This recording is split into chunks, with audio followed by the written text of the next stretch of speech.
Assalamualaikum, nama saya Ramtini Waiti binti Ramli.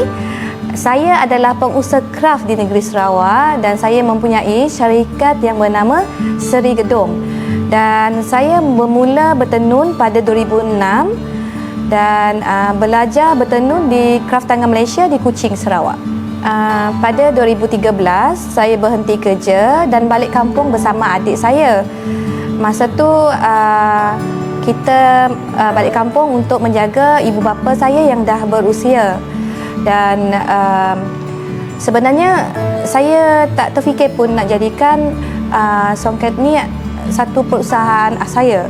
Dan pada 2014 saya mula bertenun di kampung, manakala adik saya pula bekerja sebagai guru taska di Gedong.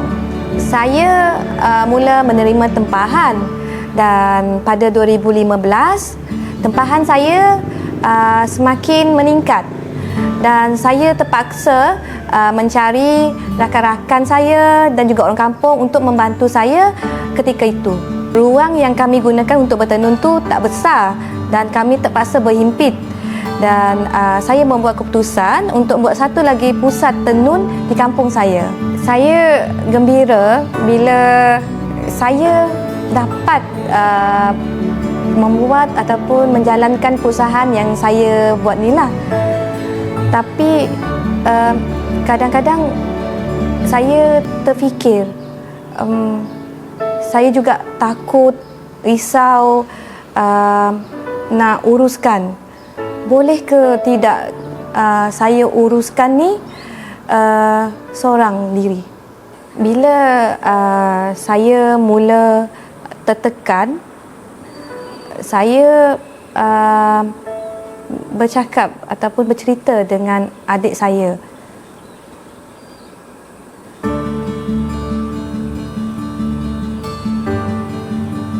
Satu hari tu saya ke Nadi untuk photostat kerja-kerja saya.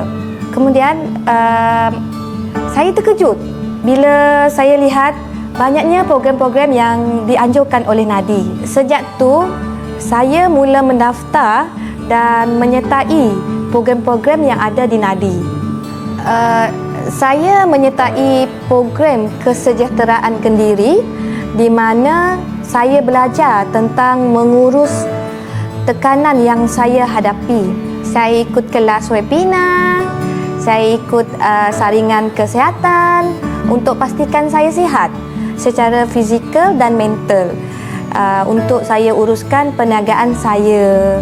Sebelum ni, saya banyak luahkan ataupun bercerita dengan adik saya cara menyelesaikan apa-apa je masalah untuk perniagaan saya.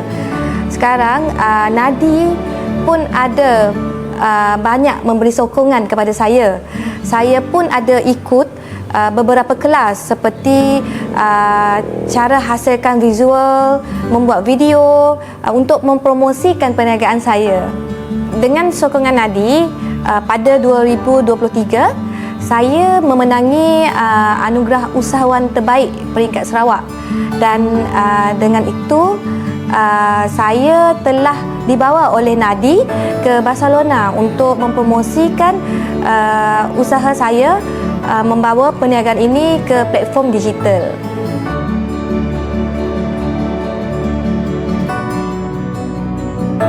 Terima kasih Nadi kerana telah membantu saya dan banyak memberi sokongan kepada saya serta memberi panduan untuk saya menguruskan perniagaan ini.